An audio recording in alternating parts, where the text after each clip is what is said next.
What's going on, everybody? My name is C4. Welcome back to more C4.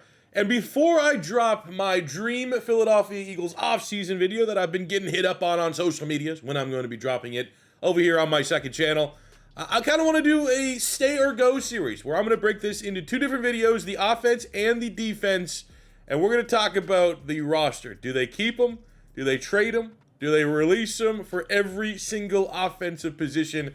This is going to be a tight season for the Philadelphia Eagles, I think. So many people are like, how we can work his magic. We're going to trade for Myles Garrett. We're going to re-sign ZACK. We're going to re-sign Mekhi Becton. We just released Darius Slay, and I believe that brings us to $21 million of available cap. There's going to be contract restructures. There's going to be likely some cuts that can raise that number up along the way. But I think even the most optimistic fan, like $30 to $40 million, maybe we'll say like 32, 35, is like the absolute ceiling, I think, the Philadelphia Eagles could be working with this offseason. That's not nearly as much as you think it is. That's not nearly enough to keep all the targets. So many people are throwing out there that Howie Roseman's going to work his magic and be able to retain. So we're going to have those tough conversations here today. We're going to go from quarterback all the way to right tackle, break down the Philadelphia Eagles roster, and kind of see where it stands. So starting with the quarterbacks, Jalen Hurts is not going anywhere. That's point blank, period. Ian Book's out of contract, so he is going to be gone. So for the sake of just tidying up the roster, get out of here. Ian Book, just clipboard holder. Never really was that impressed with him at college, at Notre Dame. Kind of just a guy. So he's going to be bouncing. Philadelphia does have an interesting dilemma, though, when it comes to our quarterbacks. For whatever reason, they just kept giving Kenny Pickett reps over Tanner Mekhi. Everyone that's been watching preseason football knew Tanner Mekhi was going to be pretty good, pretty solid, a steady hand as a backup quarterback. And we were very surprised when Philadelphia traded a 3rd and 2 7th-round picks to get Kenny Pickett and a 4th-round pick from the Pittsburgh Steelers. I and many assumed that this was quarterback factory in action and Howie Roseman was going to take Kenny Pickett and then eventually flip him to a quarterback-desperate team and maybe get ahead of this type deal. But I think when you look at it, man, you know, you got Kellen Moore down there in New Orleans. I don't know what their plan is at quarterback. Maybe float out one of these guys. I'd be like, hey, Kellen, you know Tanner McKee's good. I'd say, give us something we can't refuse for Tanner McKee. Give us like a 3rd-round pick for Tanner McKee. I would certainly entertain that. But I think if I'm the Philadelphia Eagles, ideally, unless that offer comes, which it probably won't, Kenny Pickett is clearly a trade candidate. We do not need Kenny Pickett on the roster. Tanner Mekhi is more than good enough being a backup quarterback. Now, it's not really expensive to keep both these guys on the roster, but I do think if there's any value, Kenny Pickett took snaps. He was the final quarterback on the field for the Philadelphia Eagles as we won a Super Bowl. Okay? That has to show some value for someone. He now has Super Bowl pedigree. He has a Super Bowl ring. That is Super Bowl experience to add to a quarterback room somewhere else along the league. Am I selling any team out there on Kenny Pickett?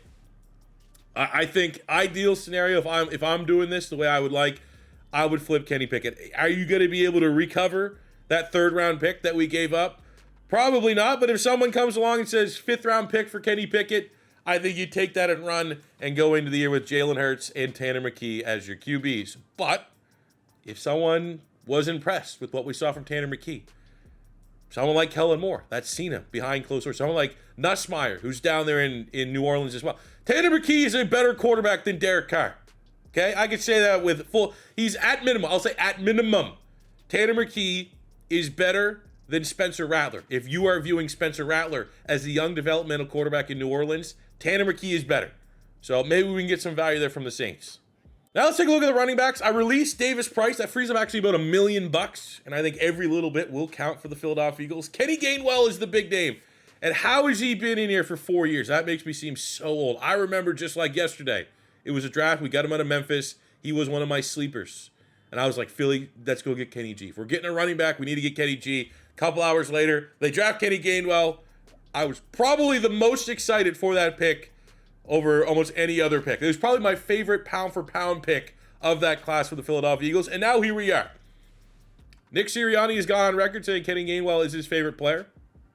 Kenny Gainwell has a couple highlights in his bag, man. Had that 6 spin move last year, broke a dude's ankles. I think he does the job well. Maybe not so much in pass pro, but as a receiver, he can get the job done. When he runs, he knows the offense. He's honestly, the way I see it, he's not the giant killer, with all due respect, but like he could be the Boston Scott of this offense. He could be a lesser Darren Sproles of this offense. And I think, I've been saying this in my last couple videos, much like Howie Roseman, I think allowing Nick Sirianni, giving him a little bit more of a, loosening that leash a little bit. Nick Sirianni was on the hot seat coming into this season. That's why Howie Roseman said, I'm going to hire everybody. Don't worry about it. I'll figure it out. Now that he won the Super Bowl, it's like, all right, Nick, you're going to get a little bit of power back. Okay? You can hire your best friend, Patullo, there to be the OC. And I'll figure out a way to make Kenny Gainwell work. I think it's an interesting spot. I think if Philadelphia is trying to get as much salary cap as humanly possible, Kenny G's going to be gone. Because Will Shipley, I think, can more than serviceably enough back up Saquon Barkley. There needs to be, I have to say this, I don't want to put this out in the universe. Saquon Barkley's almost certainly going to be on the cover of Madden. So you know, if you believe it or not, there is the Madden curse in effect. We just need to have depth at running back. That's all I'm going to say. I don't want to speak anything else into existence. Having depth at running back, I think, is going to be paramount next year for the Philadelphia Eagles. And I don't think there's many people out there that if we had to go Kenny Gainwell to start a couple games, that we'd have a lot of worry. He can know the offense. He can make big plays. We've seen it before. So, it's a tough one. Looking here on Spot Rack, his market value. Look, similar contract of Justice Hill. I like that deal. Justice Hill, similar role for the Baltimore Ravens. He got a 2-year, $6 million deal, average salary of $3 million. I think Kenny G would probably get something similar. 2 years, $6 million, probably 4.5 guaranteed. I think with Philadelphia prioritizing having depth at running back, I think you find a way to make this work. At fullback, Blasingame is probably going to bounce. I think Van Sumeren, they want to utilize that as like the linebacker, fullback. You do two roles. Philadelphia was talking to Jared Wilson, the very, very athletic center from the University of Georgia at the Combine. Obviously, Cam Jurgens has the injury going into the offseason. I think there's maybe players that they could draft that could also play fullback next season. I think that's an element, though, that Philly wants to have in the offense, but I think you more so get that from a two-way player than having another guy take up a spot on the roster that's purely just a fullback special teamer. Now looking at wide receiver for the Philadelphia Eagles, not a whole lot here. You have Paris Campbell, who's set to be a free agent. I know Nick Sirianni liked him from his time in Indianapolis. Just a guy. I mean, he seems like he was a good vibes guy anytime the Eagles wide receivers were out and about at a Sixers game or anything like that. Seemed like he was there chilling. Seems like he was there to meet LeBron James at one time. But just not a lot he adds to the roster. You have Phillips and Danny Gray off of the practice squad. Like, maybe they'll get something there. Danny Gray was regarded when he was coming out of SMU. I think the big question for wide receiver here is going to be Britton Covey. Britton Covey is an RFA, so that Philadelphia can give him a 1-year, very affordable contract extension. I think you do that as well. You got to remember, when healthy. Now, he had a weird injury. Like, he had one of those, like, I'm not going to compare it 100% to James Bradbury's injury. Like, James Bradbury got hurt, but it's a 5 to 7 week, and he just never played again. But Britton Covey, like, never played. He got hurt. It didn't seem like it was season-ending. He was just constantly, like, inactive, out on the injury report. Don't necessarily know what's going on. But you got to remember, 2 years ago, he was one of the better return men in the NFL. Dare I say, closer to top 5 than not. And I think we heed the demands of Vic Fangio by getting Cooper DeJean off punt return, by bringing back Britton Covey for 1 more year on this RFA and just let him handle punts. Let's get, especially with Slay gone, there's some instability in our corner room. There's going to be more pressure on Cooper DeJean to stay healthy and stay on the field. And the less amount of hits and damage and punishment we could take off his body to ensure that on the defensive side of the ball, I think that has to be a top priority for the Philadelphia Eagles. And rather than being like, well, let's go draft a return man, or maybe let's try, Anais Smith or anything, no. We have a great returner. As long as he's healthy, I'd bring back Covey on a 1-year deal. At the tight end position, Uzuma is gone to free agency. I think Jenkins probably just floats around as a camp body. Calcaterra is very solid as a receiving option, does not offer much as a blocker, so that when Dallas Goedert misses time, Calcaterra can't really come in and play the same role. They're more complementary of one another than they are a like-for-like replacement. And then you look at Dallas Goedert. I think we all can agree, when he's on the field, he's awesome. You know, that runaway touchdown from the Saints saved us there. His unreal run, stiff arm against the Packers in the playoffs, awesome. When healthy, his relationship and chemistry with Jalen Hurts is honestly borderline integral to this offense. He can block well. He buys into the scheme. But the fact of the matter is he can't stay healthy.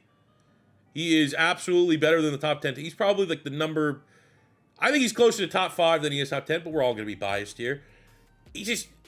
And it's... I never want to say he was injury prone because it's... When you have an injury prone player, it tends to be the same thing, right? Like, oh, he's always hamstring. It's always this. It's always that. Turf toe.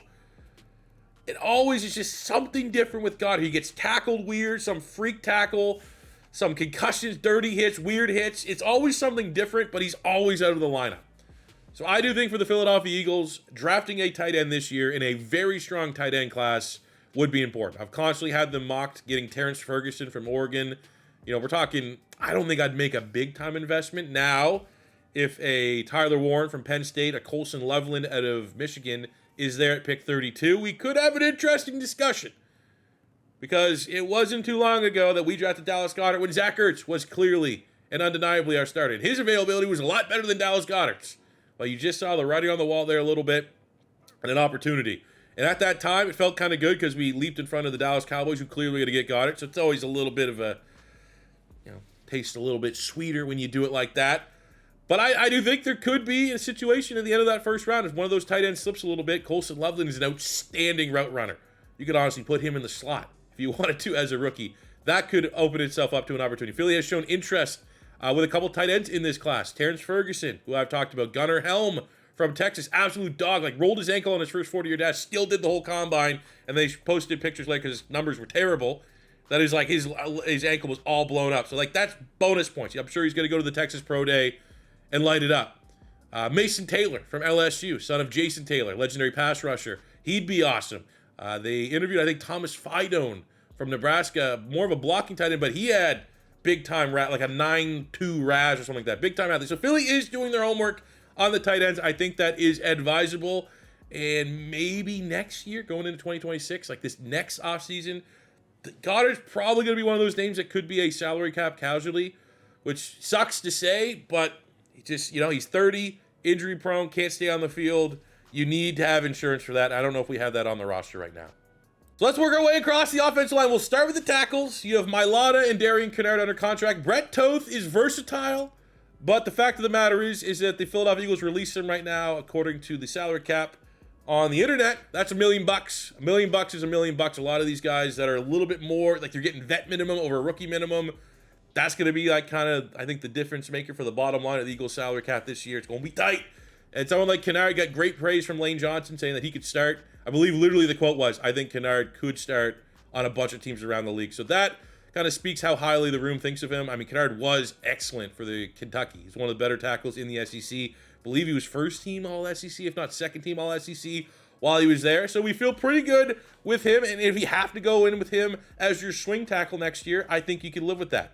They release him from a mad standpoint because he's hurt, but Raven Clark, that's another $1 million. He's going to be gone. Lane Johnson, as long as he wants. I think it's Jason Peters all over again, where how many years was it that was like, JP, we got to get a successor in place? And like every year, it was just like, he's not retiring, he's not slowing down, he's still playing at an elite level. That's a great problem to have, and I think that's going to be exactly Lane Johnson. My vibe from Lane, I think 2 more years. I think he plays this next season, and if he's healthy and not banged up, I think he'll play 2 more. I think 37 is a sweet spot. That's also wishful thinking because it'll be a very, very sad day when he retires. Fred Johnson is an interesting one here. Big Fred seems to love it in Philadelphia, but I think he's going to get some decent money. He's much better than a 62 overall. I think if Madden wasn't terrible and underrating the Eagles, I think Fred Johnson's probably like closer to a 70, 72 overall. And he's given me Nate Herbig vibes. Remember Nate Herbig? Nate Herbig was a depth guard for the Philadelphia Eagles that would start occasionally, and when he started, he was solid. Absolutely. Like, there wasn't a gigantic drop off. I think it was like Sayamalu that he'd fill in, or Brandon Brooks sometimes he'd fill in for. Wasn't like, oh my God, he's lighting up PFF and all that stuff, but he was like the classic, if you don't hear your name called, you're doing well. And if you do that with a Jeff Stoutland background, teams around the league are going to be like, well, let me get a little bit of that action. I think that same thing could be for Fred Johnson, because after Nate Herbig became available, You wouldn't think he'd get big money. You think it'd be an easy, keep that guy in the building. He got a 2-year, $8 million contract, $4 million of that guaranteed from the Pittsburgh Steelers. I think something similar like that will happen to Fred Johnson. I'd love to have him back. He had a couple up and down games, but for the most part, in a pinch, he could fill in and step in at tackle. He also can play guard, so there's versatility there. So if it's cheap, bring him back. I think there's going to be a team out there that are going to say, hey, like what you saw, you developed under Stoutland, how'd you like to come here and compete for a starting tackle spot? I feel like in a weird hybrid between Nate Herbig and like what happened with Big V. Obviously, Big V started in a Super Bowl and played pretty damn well and got a gigantic bag from the Detroit Lions. But I think somewhat similar to that, like the Herbig money, like a 2-year, $10 million deal will likely price out the Philadelphia Eagles from retaining Fred Johnson. I think he's going to get bag elsewhere. But hey, from a comp pick standpoint, should be able to net Philly something in like the 5th round. Looking at the center position, Jack Driscoll's here. I mean, yeah, vet minimum. He's about $1 million. It's another one of those $1 million where Philly thinks we can get. You know, we talked about Jared Wilson at the combine, lit it up for Georgia. I don't even know, like his draft stock's just going up right there. But if he's in a range Philly feels comfortable, he could be depth. But I mean, I don't hate Jack Driscoll because again, that's another guy that can play all 5 positions on the offensive line, and he's been here forever under Stout. So it is what it is. It's kind of just roster fodder at this point. Cam Jurgens is an interesting one, man. Very good. Huge pressure this year. Fill the shoes of Jason Kelce. Think we all did a great job, especially playing hurt when he did. Dude, that was incredible. When Dickerson got hurt and you just saw him limping in like absolute warrior. Awesome player. However, the power of AI here, Philadelphia lineman Cam Jurgens had back surgery to relieve nerve pain. He's expected to fully recover by July 2025. Now, I don't know much about nerve pain back problems, but similar but not the same. Remember J.J. Watt hurt his back? Different injury, but a back's a back, right? And J.J. Watt was never the same. I don't want to put out any bad voodoo, especially for how he finished this year in Cam Jurgens. Absolute warrior, clearly our starter next season, assuming that he's 100% ready to go. How many people do you know in your life that has ever done anything to their back and they don't bring it up every other week? That, oh, my back's killing me. You know what I'm saying? So we get that these guys are superhuman athletes. They have next level rehab and all that stuff. But a back injury is, no matter what it is cause for concern a little bit. Like there needs to be, and there probably is a little bit, shown by Philly talking to a couple centers already at the combine, of like, we need insurance for Cam Jurgens. What if he's not the same player after this back surgery? What if this is something that's going to linger? You know what I'm saying? Like, there needs to be something in place because Jurgens is going to be up for a contract extension. They need to make a decision. Is he the same guy with this injury? Is this injury going to be reoccurring, or is he 100% good to go? Because if that is not the case, I do think drafting and prioritizing a center that could be a successor, maybe ideally a center that could play a little bit of guard. I don't think you'd want to flip-flop with Cam Jurgens. You know, if we lose Becton and we draft a center, that you're just like, oh, well, hopefully the center can start, then we can put Jurgens at that right guard spot. I don't know if you want to get into that, but I do think from an injury upside, future, what does the future hold type standpoint, there is cause for concern with Cam Jurgens, but hopefully he's 100% healthy. Left guard is what it is. Landon Dickerson, one of the best guards in football. Trevor Keegan, high athlete, just another developmental player, versatile, more hats you can wear. Another member of Stoutland U, we're good there. But out of every position on the offensive side of the ball, this is the dilemma. We have Mekhi Becton and Tyler Steen. Tyler Steen, everything about Tyler Steen says he should excel in the Jeff Stoutland U universe and be a starter, be viewed as a starter. Big time athlete, 9'9", something Raz, one of the best numbers we've seen. Starts at tackle, can play guard, versatile. However, the fact that Mekhi Becton came in as a tackle and Stoutland went, let's try him at guard.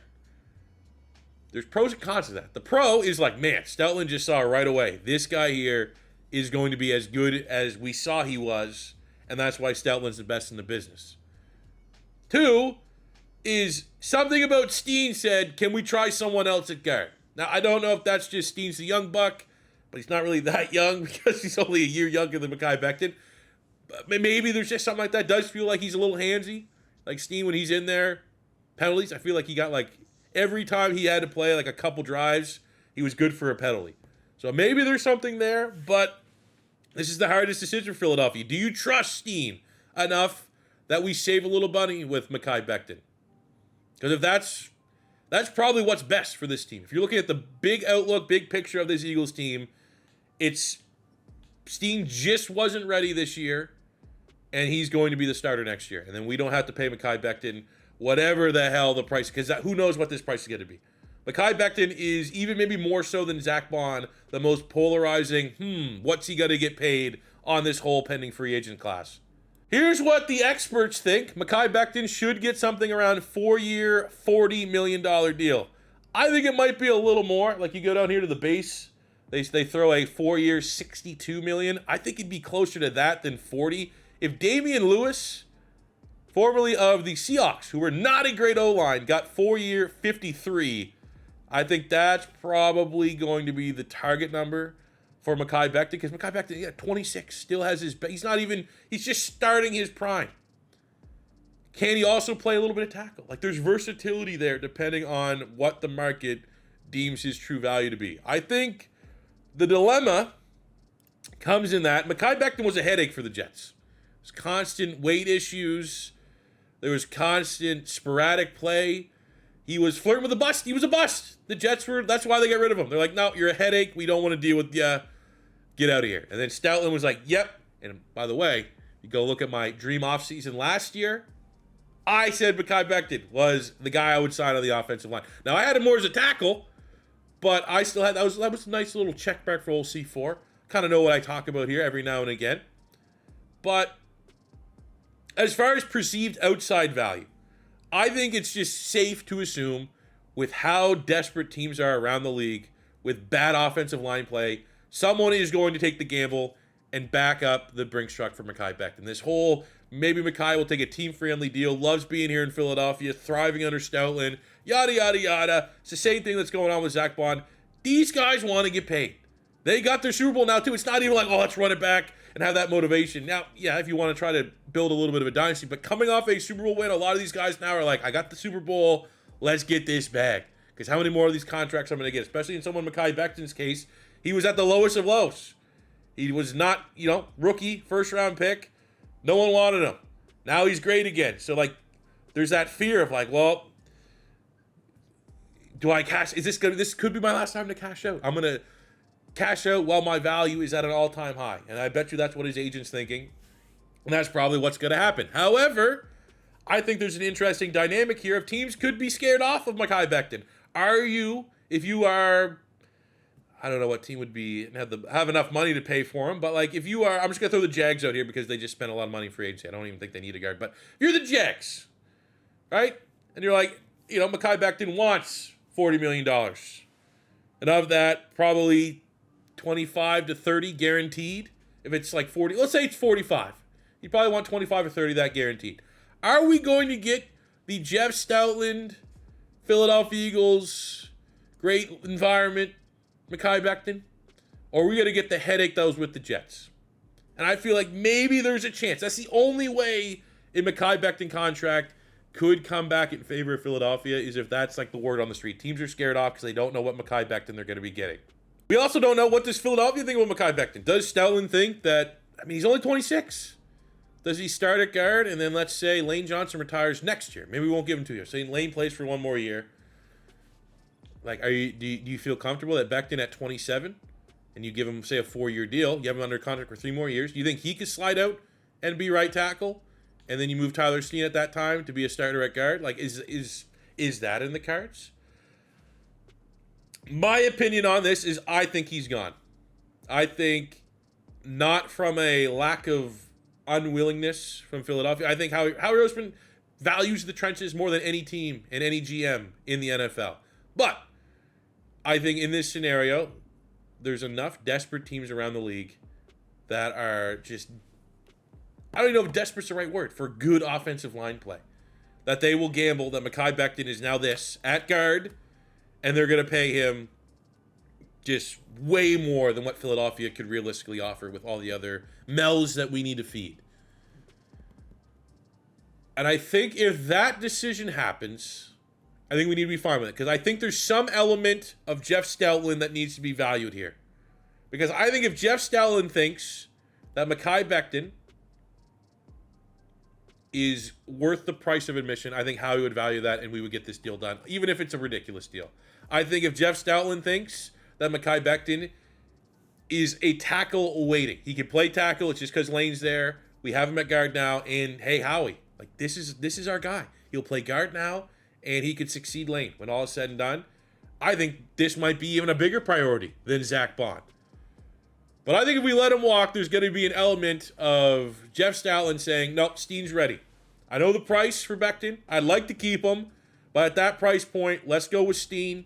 I don't think he can play tackle. I think he's only a guard. I think we found his sweet spot at guard. Let him go get a big payday. Get the third-round comp pick. And we'll go with Steen as our starter. Or we look towards the draft. There's going to be some guard opportunities in the draft. End of the first round, you look at interior guys. Tyler Booker could be there. Tate Ratledge had an insane combine from Georgia. We know we like those Georgia Bulldogs. Gray Zabel from North Dakota State, even though we're probably good drafting North Dakota State players. There's going to be a lot of interior linemen in the first and second round that if we do let Mekhi Becton walk, and we don't think, if Stout doesn't think Steen's that guy, there's going to be opportunities to kind of solidify this spot without having to break the bank. So it's unfortunate. I know many people clicking this are like, oh, C4, how are we going to work in, Mekhi Becton? Let's talk about that. Let's keep him together. Let's keep this all line together. Let's run it back and break all those records with Saquon Barkley. I just think we're going to be surprised when Mekhi Becton tests the open market. If he goes somewhere else, if you get a breaking news, Mekhi Becton signs with Miami Dolphins, you're going to go look at that number and be like, and you go, oh, there's no chance we could have afforded that. I feel like that is my prediction for this.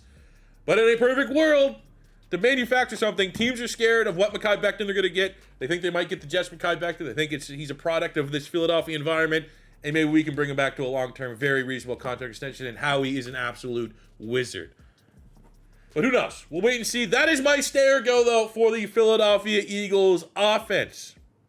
I think we try to trade Kenny Pickett. I think we bring back Kenny Gainwell.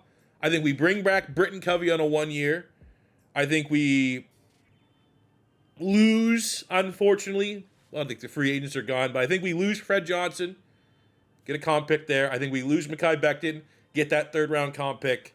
And either trust in Steen or draft another guard. But that will do it for me today, guys. Thank you very much for watching. We'll be back in a couple days, maybe even tomorrow, with this same stay or go on the defensive side of the ball. Some big names we got to talk about there. So make sure you guys stay tuned for that one. If it is your first time stopping by, don't be afraid to hit that subscribe button. Smash the like button if you enjoyed. Until next time, it's your boy C4 saying peace out. Love ya. Have a good one.